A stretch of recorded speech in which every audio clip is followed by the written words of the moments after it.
अस्सलाम वालेकुम dear students. आज के वीडियो लेक्चर में हम डिस्कस करेंगे about change of state.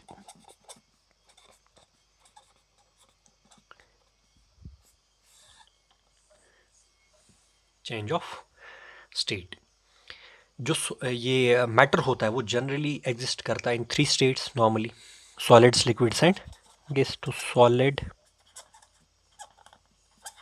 Liquid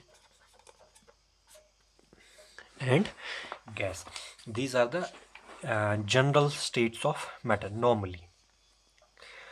तो क्या हो सकता है कि सॉलिड स्टेट से कोई मैटर चेंज भी हो सकता है इनटू लिक्विड स्टेट में, ठीक है, और लिक्विड से चेंज हो सकता है गैस में, या सॉलिड से गैस में भी डायरेक्टली चेंज हो सकता है।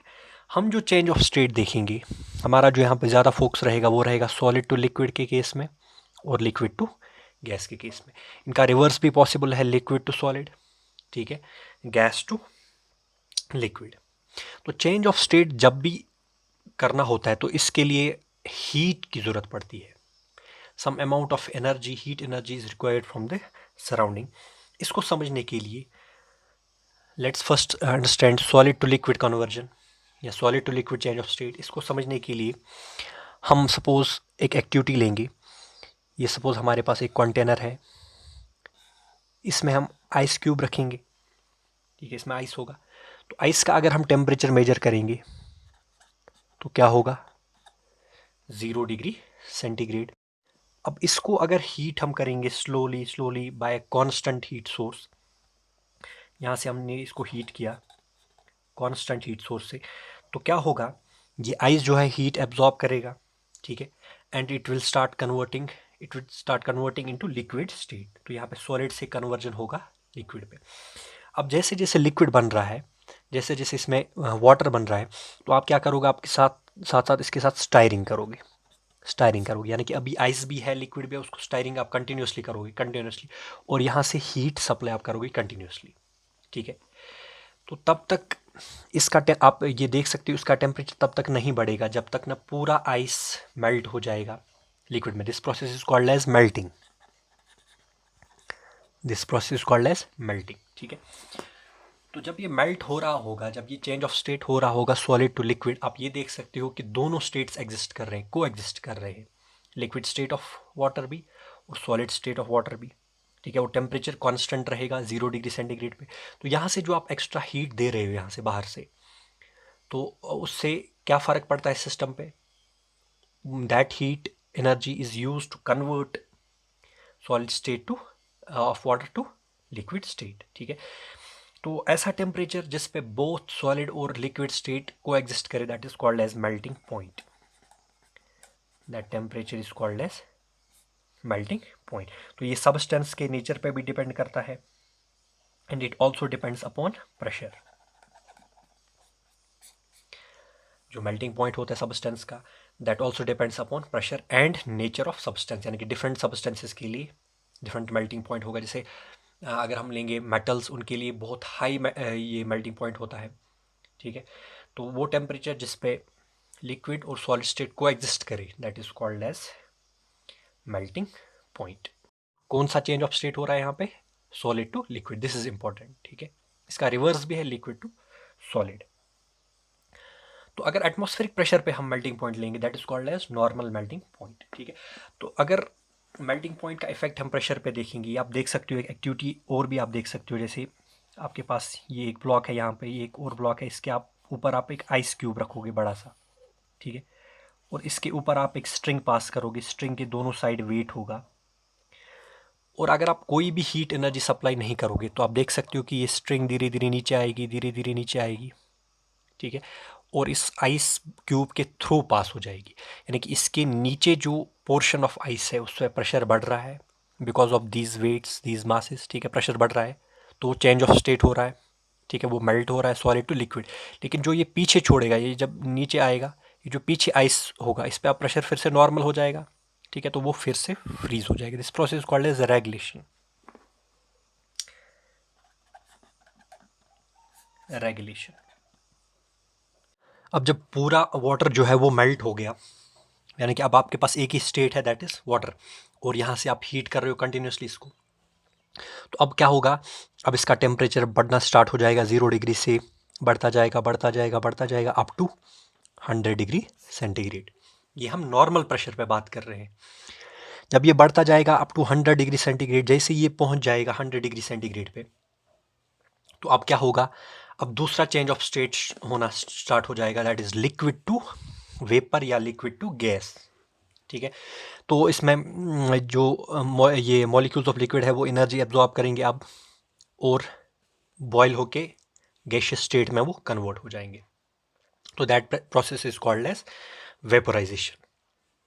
और ये जिस टेम्परेचर पे होगा, यानी कि जब आपके पास गैस भी होगा और वाटर भी होगा, को एग्जिस्ट करेंगे, यानी कि लिक्विड स्टेट ऑफ वाटर भी और गैसियस स्टेट ऑफ वाटर भी, that point is called as, that temperature point is called as boiling point. That temperature point is called as boiling point. तो जब तक ये पूरा बॉयल हो जाएगा तब तक टेम्परेचर इतना ही रहेगा, 100 डिग्री सेंटीग्रेड फिक्स रहेगा। तो यहाँ से जो आप एनर्जी दे रहे हो अब वो कन्वर्ट हो रही है to change the state from liquid to gas. अब एक चीज़ यहाँ पे एक इम्पॉर्टेंट है, अगर आप इस कंटेनर को यहाँ पे क्लोज कर रहे हो, सपोज आपने इसको फिक्स किया, सील किया, तो अब आपने एक प्रेशर बढ़ाया। तो अगर आपने प्रेशर बढ़ाया तो आप देख सकते हो कि जो बॉइलिंग है ये अब रुक जाएगी। अब इस टेम्परेचर पे बॉइलिंग नहीं होगी। मान लीजिए 100 डिग्री सेंटीग्रेड था, अब इस पे बॉइलिंग नहीं हो रही है। क्यों?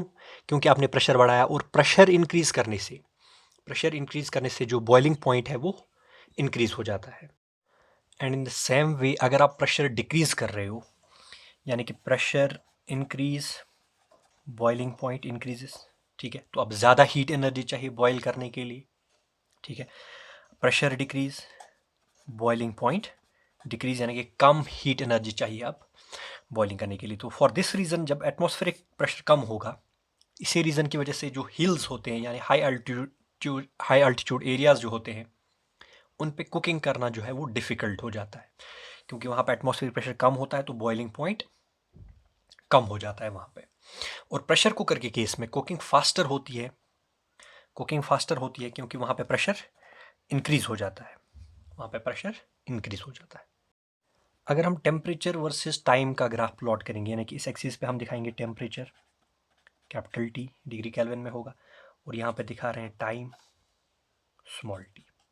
ठीक है, तो पहले जब आइस था, इसमें आइस और वाटर को एग्जिस्ट हो रहे थे, तो टेम्परेचर था 0 degree centigrade for some time. उसके बाद ये पूरा मेल्ट हो गया, अब आप हीट करो तो टेम्परेचर बढ़ेगा 100 डिग्री सेंटीग्रेड, फिर कांस्टेंट। ठीक है, तो this will be temperature versus time graph, and this value be 100 degree centigrade किसके लिए, वाटर के लिए। आप इसको केल्विन में भी कन्वर्ट कर सकते हैं। तो this is temperature versus time graph.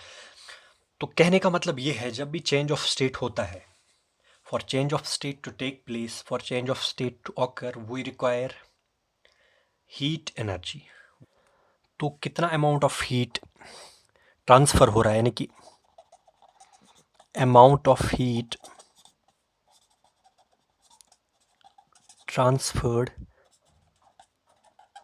पर यूनिट मास, यानी कि जब चेंज ऑफ स्टेट होता है उस प्रोसेस में कितना अमाउंट ऑफ हीट ट्रांसफ़र हो रहा है सराउंडिंग से, सोर्स से बॉडी की तरफ, ठीक है, या सिस्टम की तरफ, per unit mass, amount of heat transferred per unit mass during change of state, इस अमाउंट ऑफ हीट का नाम होता है latent heat. It is called as latent heat.